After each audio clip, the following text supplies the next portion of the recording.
Muito bom dia a todos os alunos, alunas, colegas docentes. Um agradecimento especial ao professor António Maia, que vai ser hoje o nosso orador, dinamizador. Vai falar de um tema sebejamente importante, o tema da corrupção, e a ideia foi fazer um workshop, a ideia inicial, fazer um direto, mas depois achámos por bem em 7 conselhos diretores, ou seja, todos os diretores dos agrupamentos de primária, da secundária, de Saramar, resolvemos que seria bom gravar, ter este conteúdo e disponibilizar para incentivar todos os professores do Conselho poderem utilizar esta gravação, este conteúdo em sala de aula, mediante os horários que entenderem, os programas, as necessidades que se sentirem. O tema, eu ia dizer, é muito interessante, que numa frase é o seguinte, que é corrupção, pergunta, não na minha geração. E, portanto, isto é um tema que é importante e tem que ver com a vivência de cultura democrática. Se houver corrupção, isso não será possível, ou pelo menos na totalidade, não estaremos a viver em democracia. Portanto, é um tema transversal e que importa sebejamente a todos, em particular a jovens, como vós, que estão agora na escola e vão sair, entretanto, para o mercado de trabalho. E, portanto, temos a sorte de ter connosco o professor António Maia, quem eu agradeço muito, que é um especialista académico nesta área. E, portanto, penso que estamos de parabéns. Também um agradecimento especial em nome do Conselho de Diretores ao professor Mário Gomes, diretor do agrupamento de escolas, professor Armando Lucena, pelo facto de nos acolher e permitir esta gravação. Muito obrigado, uma boa sessão e agradeço uma vez mais ao professor João Maio. Bom dia a todos e a todas. É um gosto muito grande estar aqui convosco hoje a falar sobre um tema que não é de agora, é de sempre, mas que nos últimos anos tem estado particularmente debaixo de foco por várias razões, nomeadamente por uma subsistente corrente ou torrente de notícias sobre suspeitas aqui ou ali de que alguma coisa não foi tão bem executada como seria suposto em termos do que deve ser a ação da sociedade, do que deve ser a ação das organizações, nomeadamente de natureza pública. Gostava muito de agradecer o convite que me apresentaram, particularmente ao professor Carlos Manique e ao professor Mário Gomes, como diretor aqui da escola, e aos demais colegas. É um gosto grande estar aqui, portanto agradeço muito a vossa disponibilidade. De facto, eu já trabalho, eu e a instituição onde estou enquadrado, já trabalhamos com a vossa escola estes temas há alguns anos. Estávamos a recordar, quando iniciámos aqui há pouco a sessão, ainda antes de entrarmos, que, não sei se algum de vocês teve a oportunidade de acompanhar sessões que foi já no enquadramento da Covid, foram online, com a disciplina de Sociologia, peço desculpa, mas já não tenho presente o nome do colega, professor, que na altura também me convidou para poder trabalhar o tema com a turma, e depois no final do ano letivo houve apresentação de trabalhos e também online tive o gosto de acompanhar esses trabalhos. Houve aqui alguma dinâmica interessante na vossa escola e tem havido. E já tem havido, e eu também acompanhei esses projetos, no âmbito do então Conselho de Prevenção da Corrupção, que era a entidade que tinha a função de acompanhar e promover a prevenção da corrupção em Portugal. Essa entidade hoje em dia já não está em funções, em seu lugar está o Mecanismo Nacional Anticorrupção, onde atualmente estou também, colaboro também com esta entidade, mas dizia eu, no âmbito do Conselho de Prevenção da Corrupção, tínhamos um projeto que era o projeto Imagens contra a Corrupção, que de alguma maneira acaba por ser um bocadinho complementado com o projeto da Rede de Escolas que foi referenciado, que é um projeto muito interessante e, portanto, acho que é uma grande oportunidade que todos vós têm de facto, refletirem, trabalharem e perceberem que importância é que tem esta questão da corrupção e o que é que cada um de nós, desde logo como cidadãos, podemos fazer para tentar inverter essa imagem que existe em Portugal, de que Portugal é um país de corrupção, um pouco essa a percepção subsistente, embora depois os dados concretos que se vão conhecendo não evidenciem que na realidade o problema da corrupção seja um problema generalizado. Há problemas de corrupção, e alguns graves, obviamente que sim, mas também há nas outras sociedades, nos outros países. E portanto, a partir de algumas notícias, construir-se esta ideia de que somos todos iguais, somos todos corruptos, é perverso. Não parece corresponder à verdade, mas claro que, independentemente de corresponder ou não à verdade, o problema existe e poderá existir sempre, e por isso estamos atentos, contribuirmos com a nossa intervenção, até sobretudo como cidadãos, no sentido de melhorar o funcionamento da sociedade, é seguramente algo que é importante para todos nós.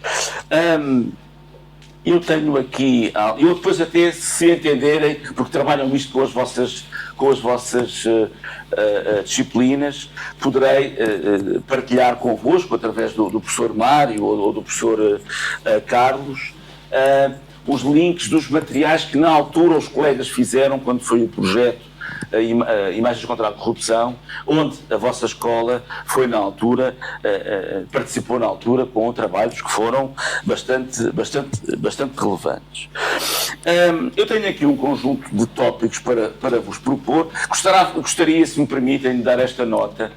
Eu, enfim, faz hoje 10 anos que fiz aqui na Universidade de Lisboa, defendi a minha tese de doutoramento em Administração Pública, onde estudei precisamente os fatores que nas organizações contribuem para que haja situações de corrupção. E, portanto, também é uma data, enfim, grata para mim, tenho uma boa memória disso, e na sequência desse trabalho, a Universidade de Lisboa convidou-me, portanto, eu há 10 anos que, com todo o gosto, tenho colaborado na docência da cadeira de Ética da Administração Pública, onde abordo isto com os alunos que se estão a preparar para a sua atividade profissional futura ou presente. Alguns já estão a trabalhar, nomeadamente os que são da turma do pós-laboral, e, portanto, estes temas são temas relevantes e importantes para quem trabalha nas organizações. Mas, como vos disse, também colaboro agora com o Mecanismo Nacional Anticorrupção, e com esta organização que eu tomei a liberdade de enquadrar esta sessão, que é o Observatório de Economia e Gestão de Fraude. É um departamento da Faculdade de Economia do Porto, que foi criado em 2008, como vos vou dizer rapidamente, e, portanto, se o tema vos interessar, até para os vossos trabalhos, têm também lá a oportunidade de conhecer alguns materiais que nós trabalhamos. O nosso trabalho é fundamentalmente no âmbito da sociedade civil. Temos presença semanal nos órgãos de comunicação em diversos, no Jornal Expresso, no Jornal Público, na Revista Visão e no Jornal I.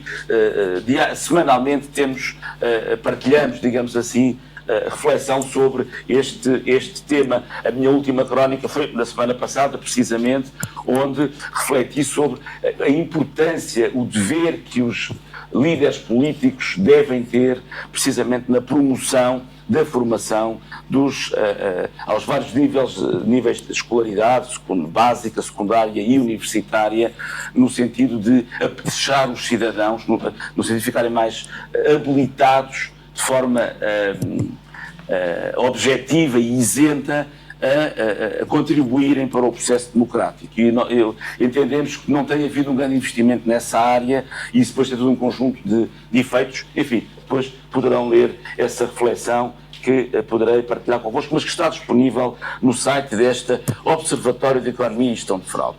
O tema que proponho é muito relacionado com a corrupção, a ética, a integridade, e quando não há ética nem há integridade, podemos ter problemas graves, nomeadamente de corrupção. O problema da corrupção não é um problema só da gestão das organizações, é sobretudo um problema da sociedade, e, portanto, todos os cidadãos, sem exceção, podem e devem contribuir precisamente para melhorar a sociedade que fazem parte, do ponto de vista de ser mais íntegra, de ter menos oportunidades para que haja conflitos de interesses, fraude e corrupção. Esta é aqui a estrutura que eu proponho para a nossa abordagem. Primeiro, umas breves notas de enquadramento, e espero não ser, enfim, demasiado teórico, vou procurar, até com o vosso contributo, abordar o tema de modo a que seja mais simples para vós. O Observatório de Economia e Gestão de Fraude foi criado em 21 de novembro de 2008, portanto há quase 17 anos, se não estou enganado nas contas. É formado por académicos, mas não só, por profissionais que de alguma maneira trabalham ou se interessam por estes temas da fraude, da economia não registada, do conflito de interesses, da corrupção, e portanto somos sobretudo cidadãos que nos preocupamos e procuramos contribuir para melhorar a sociedade nos vários pontos de vista no que respeita à promoção da ética e da integridade e à prevenção de riscos. Enquadramos no âmbito da sociedade civil, fazemos a tal reflexão que vos falei há bocadinho, temos a presença regular na comunicação social, portanto, dar aqui nota no nosso trabalho. Se quiserem pesquisar para os vossos trabalhos a nossa reflexão, facilmente chegarão lá, basta no questionarem Observatório da Fraude ou então OBGEF e vão lá ao nosso site.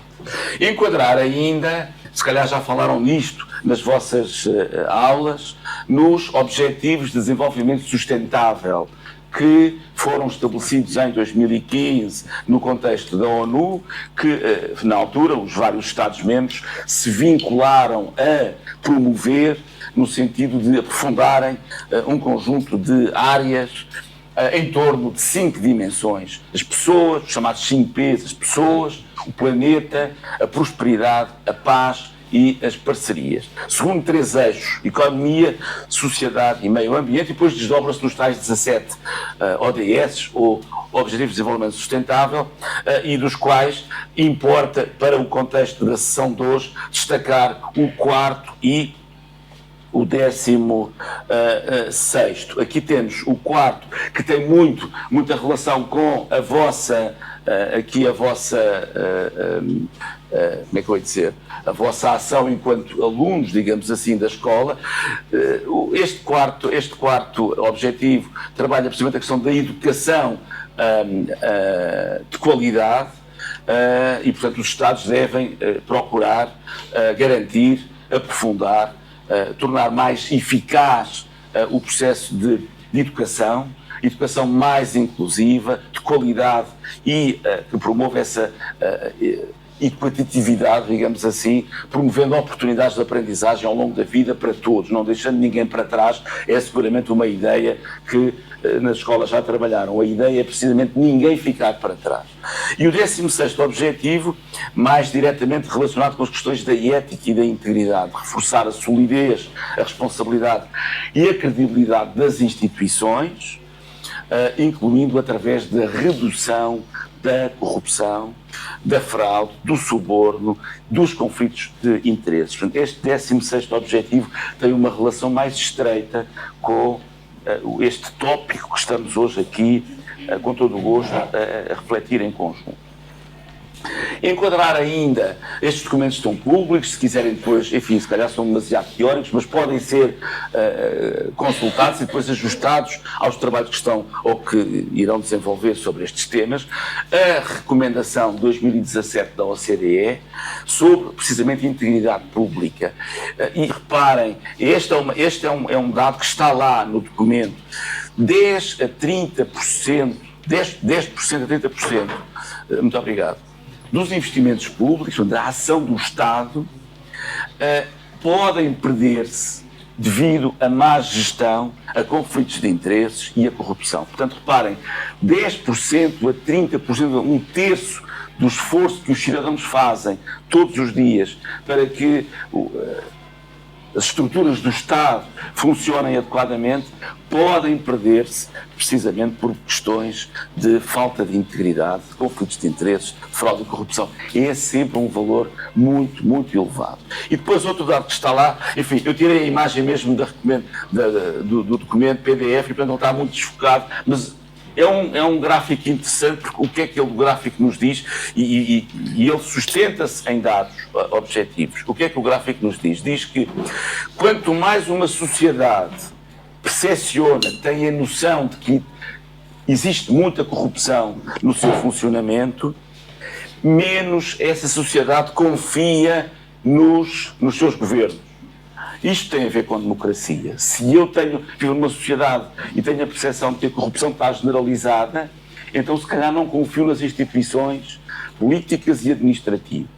E o contrário também parece ser verdade, ou seja, sociedades em que haja uma menor percepção da presença da corrupção são sociedades que, em regra, evidenciam maior confiança junto das estruturas do Estado, dos serviços públicos, entre os quais as escolas, mas não só, as câmaras municipais, as polícias, os hospitais, todos os serviços públicos que vocês conhecem, e também a função política. Há aqui uma relação entre um fator e o outro.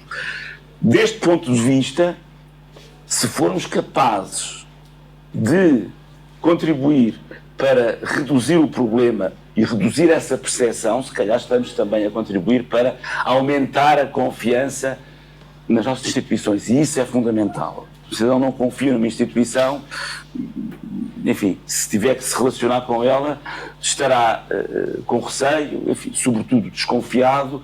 O que é que me vão pedir para me darem aquilo a que eu tenho direito ou para me propiciarem o serviço a que tenho direito?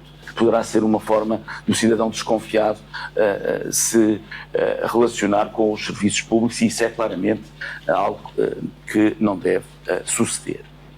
Esta recomendação desenvolve-se em 3 eixos: um sistema de integridade coerente e abrangente, que envolva a sociedade toda, e aqui eu vejo nesta recomendação muito esta mensagem. Falar de integridade não é só falar de quem exerce funções públicas, não é só falar de políticos, nem falar de funcionários dos serviços públicos, das escolas, das câmaras municipais, dos hospitais, das polícias. Não é só falar de quem exerce essas funções. É falar mais do que isso, é falar dos cidadãos todos. Nenhum cidadão está desobrigado do dever de ser íntegro. É o que esta recomendação, no essencial, nos diz. Portanto, deve haver uma cultura de integridade pública, lá está, os serviços públicos devem ser exemplares, e também há estudos que o evidenciam. Quanto maior confiança, quanto maior exemplaridade os cidadãos virem nos serviços públicos, maior, digamos, a tendência para a própria sociedade no setor de ser mais íntegra, e o contrário também é verdade. Isso é um bocadinho o que estava no gráfico anterior. E deve haver também uma prestação de contas efetiva e transparente.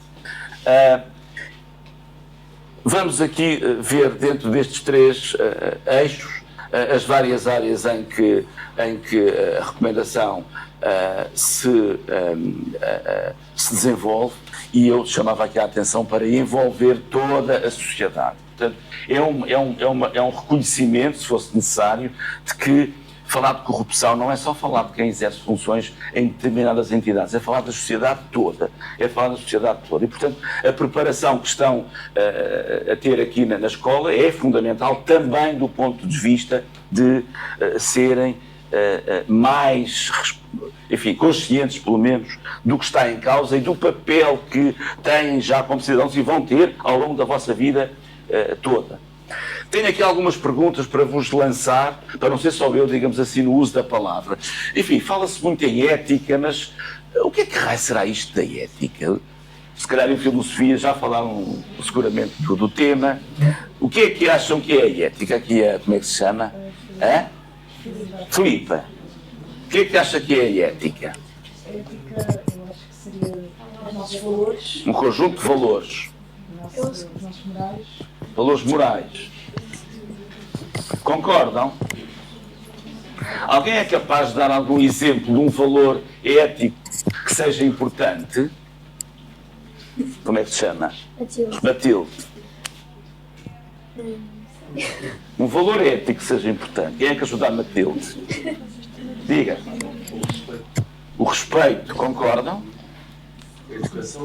A educação, sem dúvida. Mais.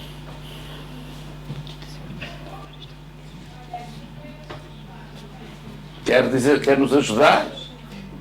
Saber distinguir o certo do errado. Saber distinguir o certo do errado, o correto do incorreto. Mais. Posso acrescentar um? Igualdade. Parece-vos um bom valor? Responsabilidade. Foi o que disse. Respeito. Empatia. Empatia. Mais.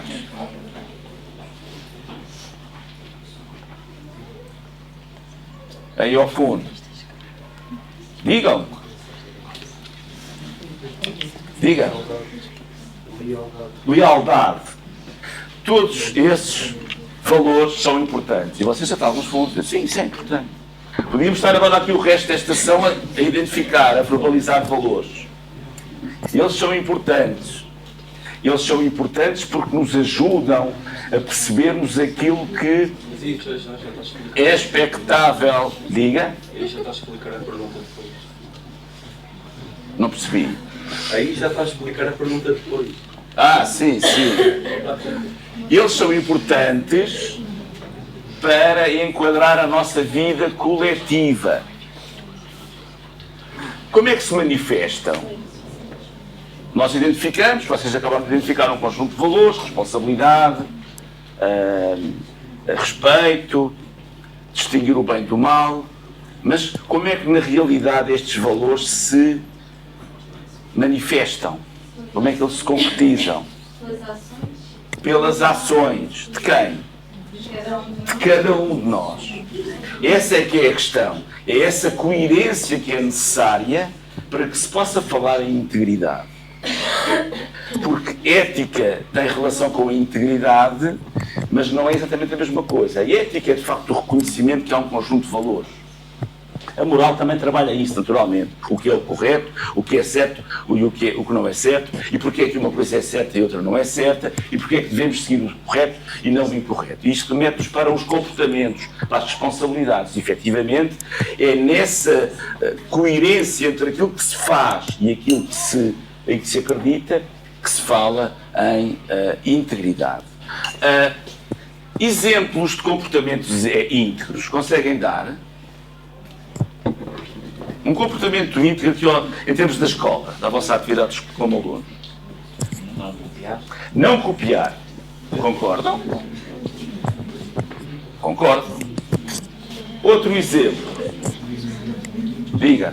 Não mexer no telefone durante as aulas. Não mexer no telefone durante as aulas. Sem dúvida. Mais exemplos. Não passar à frente na fila do bar. Concordam? São bons exemplos de respeito. Agora a pergunta que se pode fazer é esse o comportamento que têm? Não. Desejavelmente, sim. Espero que sim. Se não têm, procurem corrigir. Não é um comportamento íntegro copiar. E agora pergunto-vos eu, será um comportamento íntegro deixar copiar? E dizemos que temos o colega ali ao lado, que até é nosso amigo, isso é bom, e o colega está ali aflito numa pergunta e, então toma lá o meu texto e copia daqui. Será que isto é um comportamento íntegro? O que é que acham? Peço desculpa. Estou a tentar ajudar o meu amigo, mas será que é um comportamento íntegro? Não é. Portanto, não é íntegro copiar e também não é íntegro deixar copiar. A pretexto que estamos a ajudar, se calhar não estamos. Porque nós tivemos esforço, preparámos-nos, estamos em condições de responder à questão, o colega se calhar não teve um esforço igual ao nosso e acaba por ter um resultado igual ao nosso. Também não é um comportamento adequado deixar copiar. E se o colega entender que nós não estamos a ser amigos quando não deixamos copiar, temos que lhe dizer não, que não está a ser correto. Tu não estás a avaliar bem esta questão. Porque a avaliação procura saber qual o esforço de cada um de nós. E, portanto, se eu te estou a deixar copiar, estamos todos a enganar o sistema, porque a tua classificação não vai traduzir o teu esforço. Estão a ver a relação entre os valores éticos e o modo como eles se concretizam no dia a dia. E vocês identificaram um conjunto de exemplos que não são adequados do ponto de vista da integridade. Um outro exemplo que eu costumo também abordar com, enfim, jovens como vós. Enfim, no meu tempo de escola secundária, os rapazes, o intervalo era todo para jogar à bola. Não sei se no tempo hoje em dia é assim ou não, se calhar já não é. Se calhar já não é. Mas pronto, admito que ainda haja quem jogue futebol nos intervalos. E a questão que se coloca é esta. Será que eu me devo sentir confortável porque a minha equipa ganhou um jogo no intervalo com um gol que um colega marcou com a mão? Sinto-me confortável com isso. Ganhei, era o que eu queria, a minha equipa ganhou. É confortável esta ideia?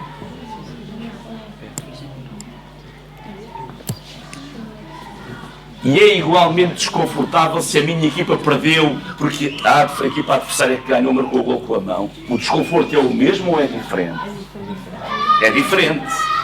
Qual é que é mais desconfortável? É ganhar ou perder com o gol marcado com a mão? É perder. Mas do ponto de vista do que estamos a ver, devia ser igualmente desconfortável as duas, uma situação e a outra. Se eu não quero para mim aquilo que é desconfortável, se calhar o outro também não vai querer para ele aquilo que é desconfortável para ele. Ou seja, se eu ganhei, se a minha equipe ganhou com um gol marcado com a mão, vou gerar o desconforto do outro lado porque perderam com um gol marcado com a mão. Enfim, são questões para pensar. São questões para pensar, e é nestes pequenos exemplos que se de facto define, ou se começa a definir aquilo que é a consciência, aquilo que é a responsabilidade do dever ser íntimo. E há aqui uma ideia fundamental, que é esta. Não há pessoas perfeitas. Isso não existe. Há pessoas que se podem ir melhorando umas com as outras, nas suas relações permanentes, mas se tiverem esta consciência, se calhar são capazes de exigir mais de si próprias e amanhã se calhar consigo ser melhor do que fui hoje, em termos de integridade. E esta atitude é uma atitude positiva no sentido da sociedade estar mais habilitada, considerarmos mais conscientes, mais responsáveis sobre o que é a integridade e qual o seu papel nesta questão. A escola tem uma relação, eu já pressuponho que tenha, naturalmente, mas consideram que a relação que a escola tem na formação dos cidadãos em relação à ética é importante ou é relativamente importante? É importante. E a família? E os amigos? São importantes também. Todos os contextos nos devem ajudar a ser melhores cidadãos do ponto de vista da integridade. E ter essa consciência, essa responsabilidade é fundamental e deve estar em tudo. Tudo. Não é, porque é muito fácil apontar o dedo e dizer olha o que ele disse, olha o que ele fez, olha o que ela disse. Difícil é sermos capazes de virar este dedo para nós e o que é que eu posso fazer para ser melhor? Isto é um bocadinho moralista, mas deixa um pouco de ser o que está em causa quando falamos de ética e de integridade. Se tiverem questões, comentários, interrompam, está bem? Eu já procurei aqui ter alguns contributos vossos, dar aqui então algumas noções. Quais são os pressupostos quando se fala em ética e em integridade? Já falámos disto. Ética são os tais valores em que a sociedade acredita que são importantes para enquadrar a sua vida como cidadão, digamos assim. Os comportamentos é a responsabilidade que todos temos sobre os ombros de sermos bons exemplos de integridade, e a integridade é isso mesmo, é essa coerência entre aquilo que se diz e aquilo que se faz. Porque toda a gente conhece quais são os valores éticos. Nós há bocadinho pedimos exemplos que vocês foram dando, exemplos adequados. Imaginem que eu trazia aqui agora um convidado que mandava entrar, pedia para entrar, e que era uma pessoa que toda a gente conhecia por ser um mau exemplo de integridade. E nós dizemos, olha quem ele foi agora trazer para aqui. Esta pessoa, toda a gente sabe que é um mau exemplo de integridade. Se nós lhe perguntássemos quais são os valores éticos em que acredita, acham que ia dizer alguma coisa diferente do que vocês disseram? Não, ia dizer o mesmo. Os valores éticos, então é a responsabilidade, a igualdade, enfim, o que vocês disseram. E nós dizíamos assim, olha, que um belo discurso. Olha para o que se está a dizer e vejamos aquilo que nós conhecemos que tem feito. São pessoas em que nós podemos dizer, olhem para aquilo que eu digo, mas não olhem para aquilo que eu faço. Portanto, o problema da integridade não é conhecermos os valores, porque toda a gente sabe quais são. O problema, de facto, é essa capacidade, essa coerência entre o que se faz e esses mesmos valores. Estamos, como a imagem procura sugerir, estamos sempre a ser postos à prova, estamos sempre na corda bamba, alguém falou, entre o bem e o mal, digamos assim. Isto é uma lógica muito dualista, muito moralista, é certo. Exercer funções numa organização, nomeadamente de natureza pública, mas das privadas não é diferente, é igual. Em qualquer organização, deve obedecer a 3 critérios.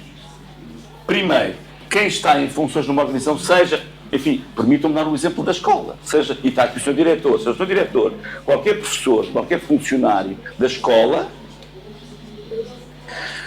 está ao serviço exclusivo da comunidade, para vos servir como aluno. Significa que cada uma destas pessoas, o Sr. Diretor, os Srs. Professores e os Srs. Funcionários, têm interesses próprios, é a sua vida pessoal e particular, que são importantes, se calhar até o mais importante para cada um deles. O problema não é eles terem interesses próprios. O problema é se esses interesses próprios, de alguma maneira, podem pôr em causa esse seu dever de vos servir como destinatários da ação das escolas. Depois, há um critério normativo que diz que cada trabalhador de uma organização tem um quadro de leis que define as suas tarefas. As pessoas não fazem coisas por acaso. O Sr. Diretor tem uma função que ele conhece melhor do que ninguém, porque está definida na lei, os Srs. Professores também, os funcionários também, e só assim é que a escola funciona, senão não funcionava, senão era uma conclusão, se não houvesse esta definição dos papéis de cada um. Por isso, cada um deve conhecê-los muito bem. E vocês também têm um papel dentro da escola, evidentemente. E a integridade também está associada à vossa ação dentro da escola. E depois há o critério ético. Têm de exercer as funções com os tais critérios de coerência entre os valores e os comportamentos. Este é provavelmente o slide central aqui da nossa reflexão. Ele foca-se nas pessoas menos íntegras, que podem estar em todo lado. Este senhor podia ser uma senhora, porque não há diferenciação de género, tanto há homens como há mulheres que se dedicam a estas coisas. Este senhor tem uma função numa organização. Pode ser o presidente, pode ser o diretor-geral, pode ser o professor, no caso da escola, pode ser o funcionário que está, que dá apoio aqui ao funcionamento da escola. Ele tem uma função que ele conhece, pelo menos é suposto que conheça, e que execute em conformidade com o que está prescrito na definição dessa tarefa, e, portanto, ele sabe que deve cumprir essa tarefa de acordo com os tais valores éticos, para que se possa falar em integridade. Mas como ele tem problemas de integridade, ele encontra nas suas tarefas, às vezes, circunstâncias que lhe podem abrir ali, em termos da sua perspectiva, que podem abrir, como é que eu ia dizer, possibilidades para ele ir ao encontro dos seus interesses. E reparem, a resposta à questão ética, que caminho de seguir, cada um é que decide. Portanto, esta questão está sempre sobre a mesa. Por muito controle que exista, há sempre a possibilidade de alguém menos íntegro perceber que ainda assim continua a ter oportunidades para praticar, para ser menos íntegro, para copiar, para deixar copiar, para marcar o gol com a mão no intervalo e com isso ter o conforto de ganhar o jogo sem ter o grande desconforto que o ganhou de forma menos correta. Essas oportunidades estão sempre lá. Qual é a vossa percepção, a vossa experiência, o que é que vos diz? A maioria das atividades em que participam decorrem de acordo com o que é expectável, ou na maior parte dos casos os alunos copiam, os colegas copiam, deixam copiar, marcam com as mãos. Na maior parte dos casos o que é que acontece? É a regularidade, chamamos assim, ou é a prática fraudulenta? Falou no exemplo de copiar. Muitas vezes vai mais para a prática fraudulenta. Muitas vezes vai mais para a prática fraudulenta. Porquê? Porque é mais fácil? Porque é mais fácil assim. Porque não há controle? Porque não há grande censura? Acho que é muito bom. Mas se conseguirem exigir mais uns dos outros, se calhar conseguem graduar. Não mudam o mundo de um dia para o outro, mas se calhar gradualmente conseguem ir invertendo as coisas. Estes trabalhos de reflexão vão, pelo menos, propiciar um olhar diferente sobre estas questões. Mas a ideia é não ficarmos só aí, é que isto seja consequente e que nos vá levando para a alteração desse tipo de comportamento, não é? o número de vezes que haja, sabemos assim, copianças cada vez menor, e que seja cada vez menor não porque há um controle muito apertado, que deve existir também, mas porque de facto há alguma coisa internamente em cada um de nós que nos diz que não é adequado. Que é a ética, não é adequado. O adequado é eu ter-me preparado e eu vou estar aqui em condições de responder às questões como é suposto. O adequado é eu ganhar o jogo de forma justa e não porque não tenho um gol com a mão. Essa que é, enfim, a questão. Eu tenho a noção, enfim, eu sou professor em termos universitários, mas no contexto não é muito diferente. Tenho a noção que haverá sempre espaço para as pessoas, se quiserem, ludibriarem o sistema. Mas eu costumo dizer aos meus alunos, vocês se perceberem bem, ainda que consigam ludibriar o sistema, no fim de contas quem vai perder são vocês. Porque é assim, se eu tiver um aluno que deu o melhor, preparou-se e tem uma classificação boa, e tenho ao lado um aluno que tem uma classificação igual, não porque se tenha preparado, mas porque copiou pelo colega, quando estas duas pessoas ingressarem no mercado de trabalho, vai haver diferença. Porque este tem uma classificação e, de facto, quando eu lhe peço tarefas, ele está à altura. Aquele tem uma classificação igual, mas, afinal de contas, está menos habilitado. Isto é relevante, isto é importante. E percebemos que, enfim, num tempo diferente, assim, realmente, se eu tivesse estudado mais lá atrás, se calhar agora tinha outras ferramentas. Sim, porque o papel da escola complementa o papel da família e todas as outras dimensões da sociedade. Sim. Alguém faz alguma questão? Então, se assumir também com esta leveza, já por si é uma forma de ética ou integridade, não é? Ainda que seja o assumir de um comportamento menos correto, mas não há a tentativa de esconder ou de disfarçar. Isso é um sinal muito positivo. É o reconhecer que se calhar não se está no registro adequado e, portanto, reconhecer humildemente isso e ter a capacidade de evitar algo semelhante no futuro. Isso é fundamental. Transparência e integridade. Porque ninguém é perfeito e, portanto, todos nós podemos falhar. E se temos essa capacidade de, a posteriori, fazermos um juízo de autoavaliação, assim, se calhar ali podia ser melhor, e da próxima vez em que voltar a estar numa circunstância igual, vou procurar ser melhor, isso é o caminho que se espera de todos. Diga? Não. Diga. Ia por alguma questão? Pronto. Ok. Muito bem. O problema, já falámos dele, são conflitos de interesse. Todos temos interesses particulares, queremos ter a melhor nota, queremos ganhar o jogo, obviamente que isso é legítimo. O que não é legítimo é chegar lá a qualquer custo, nomeadamente copiar o teste do colega ou marcar o gol com a mão. Portanto, o que é legítimo é chegar lá com o esforço dentro dos valores e das perspectivas de ética. Dizer ainda, e esta vossa sessão tem muito esta componente, que nas organizações não basta esperar que as pessoas tenham um pensamento mais ou menos estruturado sobre o que é ética, que foi a nossa primeira pergunta, o que é ética, e que sejam coerentes nos seus comportamentos. Este triângulo que nos diz que nas organizações, e a escola também tem aqui um contexto muito forte nesta matéria, que é preciso trabalhar estes conceitos com as pessoas. É preciso refletir, é preciso que apresentem casos hipotéticos ou que já tenham acontecido, que reflitam no sentido de todos perceberem o problema e da próxima vez todos estarem mais habilitados a evitá-lo. É importante fazer este trabalho em conjunto, coletivamente. Portanto, se me permitem, dar aqui uma nota de muito agrado pelo facto de estarem envolvidos nesses projetos da rede de escolas, que eu tenho acompanhado, mas que já vinham de trás no âmbito dos projetos do Conselho de Prevenção da Corrupção, no âmbito de mais combate à corrupção. Portanto, é um trabalho meritório que a escola e os vossos professores estão a fazer convosco e, portanto, enfim, aproveitem, seguramente que estão a fazer, aproveitem esta oportunidade de ficarem mais reforçados do ponto de vista destes deveres, desta consciência, desta responsabilidade do que é ser cidadão, também do ponto de vista da integridade.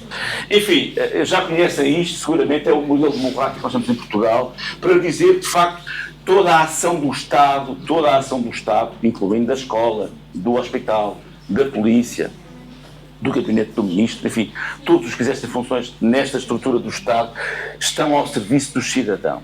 E nós, que somos os professores, e eu também, de alguma maneira estamos aqui integrados nesta estrutura que é o Estado, somos cidadãos também. E, portanto, todos nós, como cidadãos, somos a parte mais interessada de que esta estrutura funcione bem.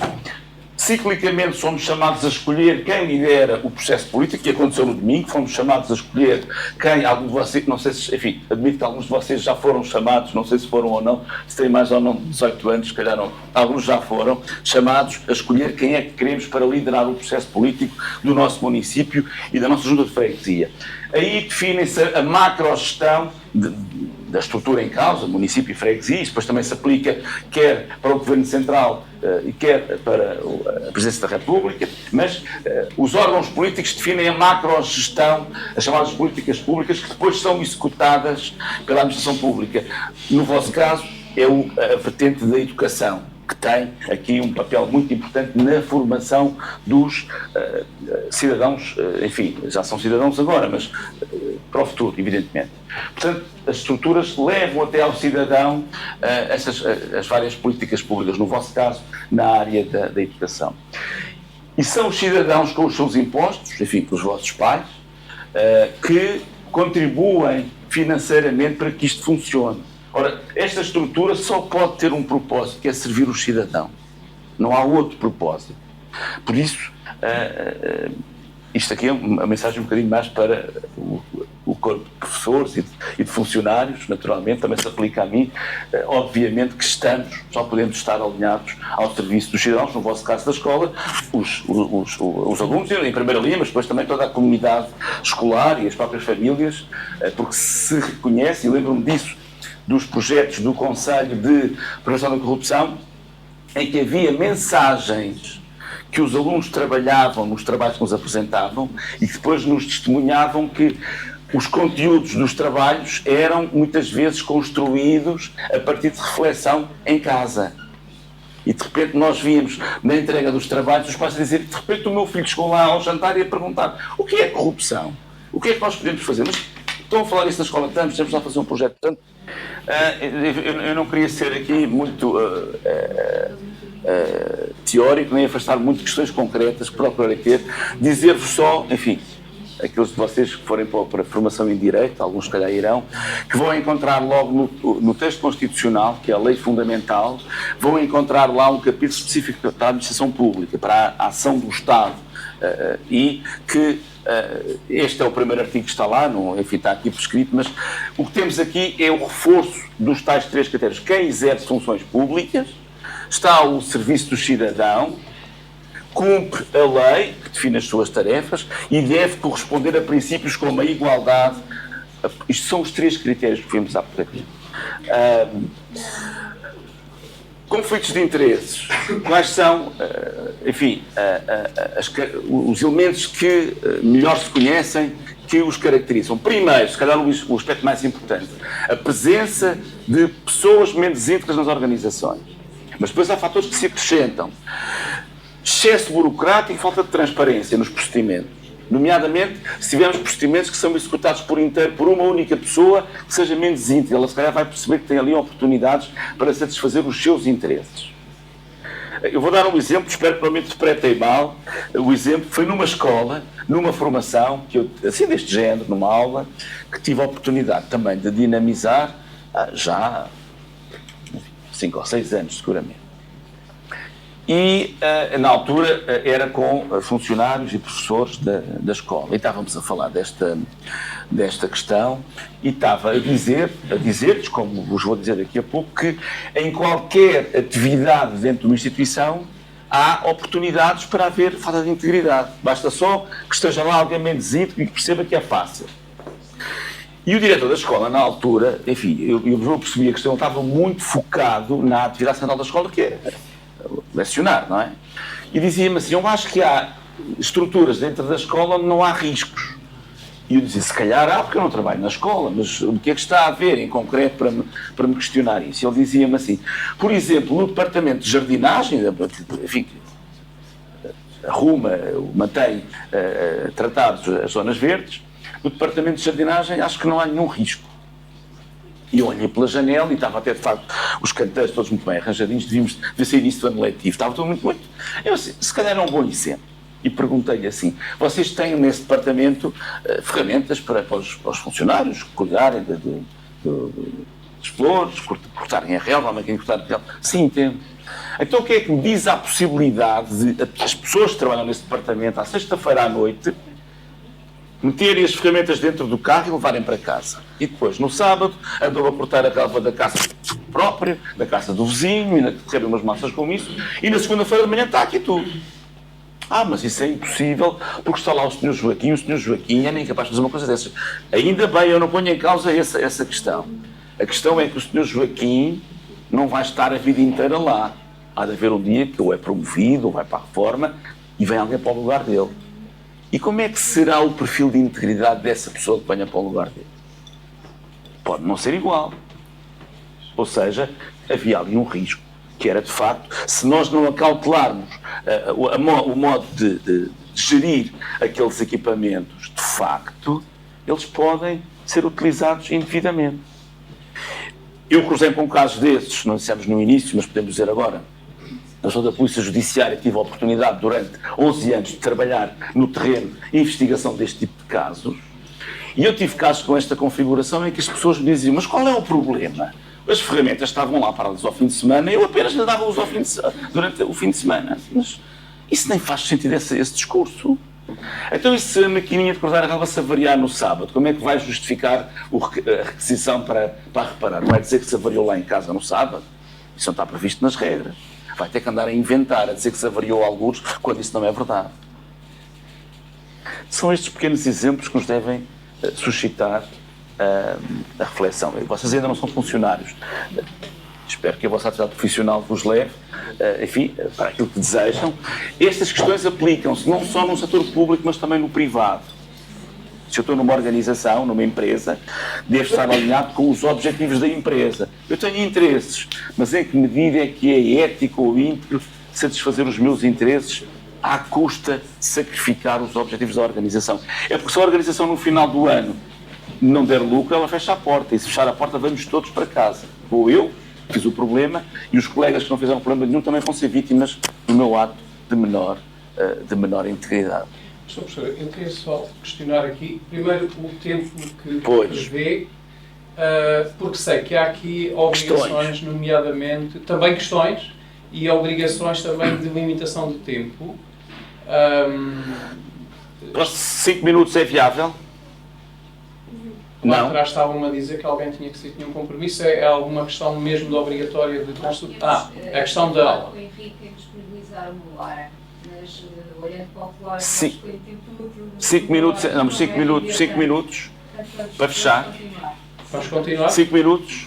Peço desculpa, eu depois vou aqui falar de coisas mais, se calhar, mais concretas. Primeiro, estamos a falar de um problema que é tendencialmente oculto. A maior parte das situações de fraude ninguém as vai conhecer. A maior parte das situações em que o colega copia no teste ninguém vai saber, a não ser os próprios. A maior parte das vezes em que alguém marca um gol com a mão, bem, quem esteve no jogo vai saber. Os que perderam se calhar vão manifestar. Vai haver eco disso. Mas as situações de fraude e corrupção, em regra, não são conhecidas. Só uma parte é que chega aos tribunais, só uma parte é que é investigada, e desta parte só uma pequenina é que há provas que permitem levar alguém a ser punido. E é ainda numa parte mais pequenina que se fazem as notícias que nós depois utilizamos para ter a noção que Portugal é um país de corruptos. Reparem como deste iceberg só uma pontinha. Quais são os casos que são mediatizados? Aqueles que envolvem figuras políticas, nomeadamente. E depois há aqui um aspecto perverso, que é, enquanto a investigação tem o pressuposto da suspeita, e deve presumir a inocência até haver provas, as notícias são feitas ao contrário. A notícia é sempre feita numa perspectiva de estes factos aconteceram. Se a justiça não consegue provas, é porque trabalhou mal. Os factos aconteceram. E é a constância destas notícias que nos vai levando, como sociedade, a ter essa noção que Portugal é um país de corruptos. Dizer ainda que este é um estudo internacional que todos os anos se faz, que é a percepção da corrupção, porque não é possível saber qual é o número de casos de corrupção que há num país. Não é possível, nunca foi possível, e continua a não ser. Às vezes os meus alunos perguntam-me assim: professor, mas hoje há mais corrupção do que havia no passado? E a resposta: não sei. Ninguém sabe responder essa pergunta precisamente por causa disto. Só sabemos uma parte, só conhecemos uma parte do todo. O que nós podemos afirmar é que hoje há mais notícias do que havia antigamente em relação à corrupção. Até porque, enfim, vocês não são desse tempo. Eu ainda apanhei, mas enfim, era muito pequeno. Antes de 74, havia um regime que controlava a comunicação social. As notícias não saíam livremente. Havia o chamado, enfim, já ouviram falar, a censura. E, portanto, se nós vivêssemos num regime desses, provavelmente muitas notícias que vêm não vinham. E, portanto, a sociedade não sabia do problema. Se calhar existia até mais do que há hoje. Hoje há mais notícias. Isso é bom. Mas também, por outro lado, é mau. Porquê? Porque nos revela que, afinal de contas, temos um problema. Então, se temos um problema, temos que procurar enfrentá-lo. E voltamos aqui à questão da importância dos cidadãos todos. Todos somos importantes para reduzir a dimensão deste iceberg. Dizia que os estudos de percepção dizem-nos que a maioria das sociedades dos países do mundo tem a percepção de que têm muita corrupção. E, portanto, na maior parte destes países, que estão aqui a vermelho, não há grande confiança nas estruturas políticas que dirigem esses países. Alguns deles nem são democracias como nós conhecemos a nossa, são outros sistemas, enfim, muito mais, digamos assim, enfim, perversos, negativos. O Churchill dizia que a democracia não é o melhor, é o menos mal do sistema. Enfim, na Europa há duas nuances. Os países do sul da Europa parece que têm uma percepção maior da corrupção do que os países do norte. Isto tem várias explicações. A cultura que as pessoas têm e o modo como se posicionam umas em relação às outras é muito relevante. Deixem-me partilhar convosco este sinal que eu tive a oportunidade de testemunhar nos últimos 2 anos.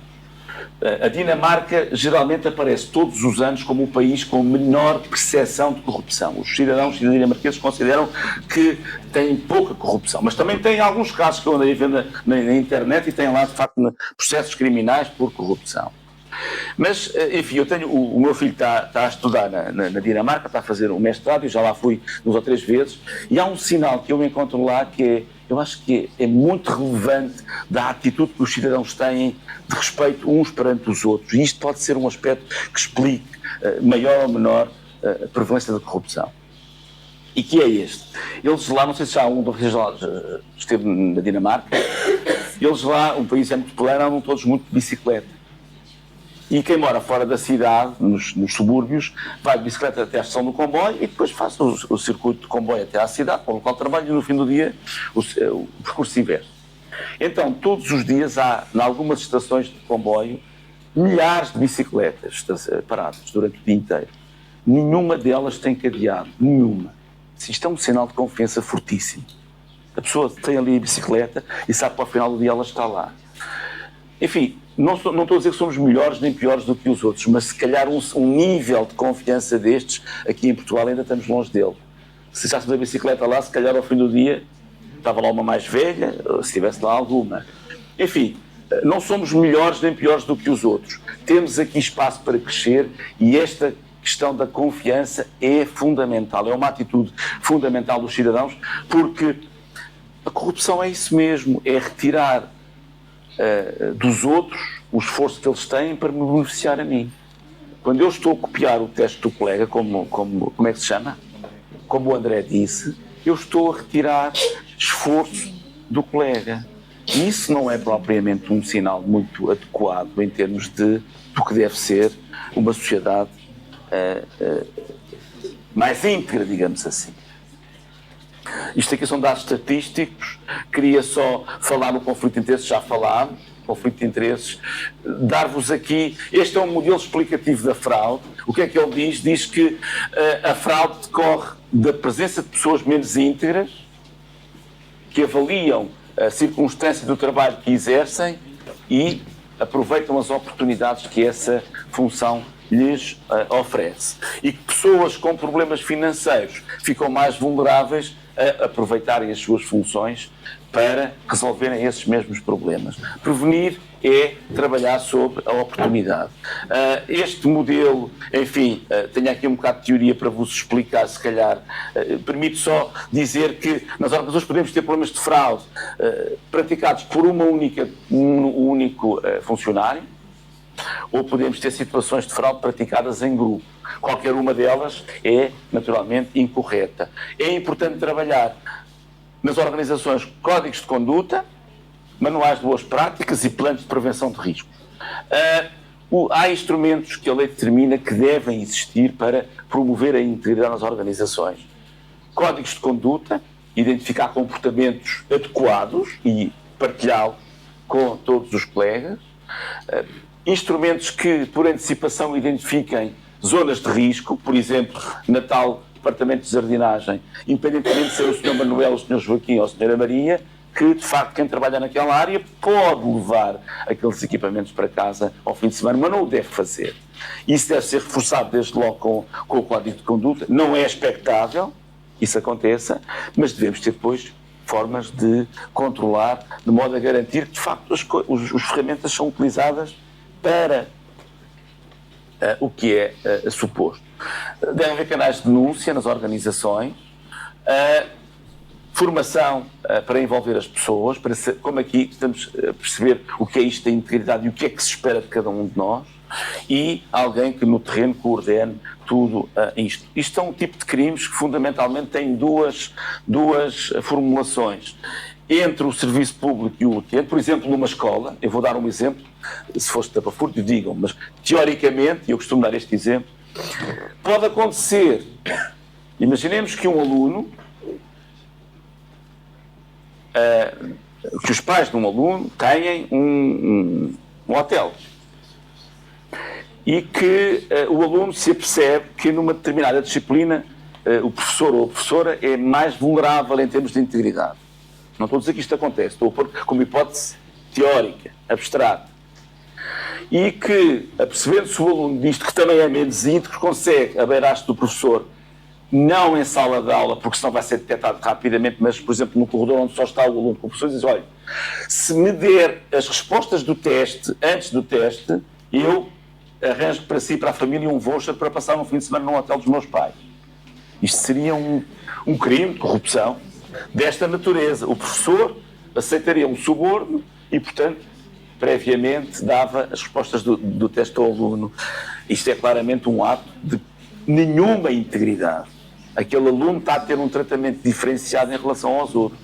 Se um princípio ético é a igualdade, neste caso a igualdade desapareceu. Deve ser outro tipo de problemas, e já falámos no caso das ferramentas, que é a situação em que os funcionários se apropriam ou aproveitam dos bens materiais que têm à sua disposição. O Sr. Joaquim lá com a maquininha de cortar a relva e outras situações. Concluindo, e peço imensa desculpa porque sei que me estendi no tempo, mas acima de tudo espero que tenha sido útil. A ética não é só uma palavra. É mais do que isso. Toda a gente sabe quais são os valores. E eu perguntei no início, a gente sabe. Obviamente que sim. O problema não é esse. O problema é e o comportamento. Sendo certo que o comportamento nunca será perfeito e, portanto, todos estamos em condições de ser ainda melhores do que somos. De influenciar os outros que trabalham connosco. Se estiveram integrados numa equipa de futebol em que no final do jogo ganhámos, alguém marcou o gol com a mão, dizemos assim, eu não estou confortável com isto, eu não gostei de ganhar este jogo, eu acho que fizemos uma coisa errada. Da próxima vez, ou alteramos comportamentos ou eu não jogo mais nesta equipe. Ou se perdemos o jogo, porque o adversário marcou o gol com a mão, ser claramente dizer-lhes, isto não é justo. Não nos voltem a pedir para jogar, porque assim nós não jogamos mais. Isto não faz sentido. Ou fazemos um jogo de acordo com as regras, ou então estamos aqui a enganar-nos uns aos outros. Enfim, é um pequeno exemplo para vos dizer que a ética não é só uma palavra e que depende de cada um de nós, depende de vós, está nas nossas mãos. Muito obrigado uma vez mais pelo convite. Fico à disposição, até porque tenho o meu e-mail nos slides, e alguma questão que tenham, quer os professores, enfim, disponham. Será um gosto poder continuar a ajudar-vos. Obrigado.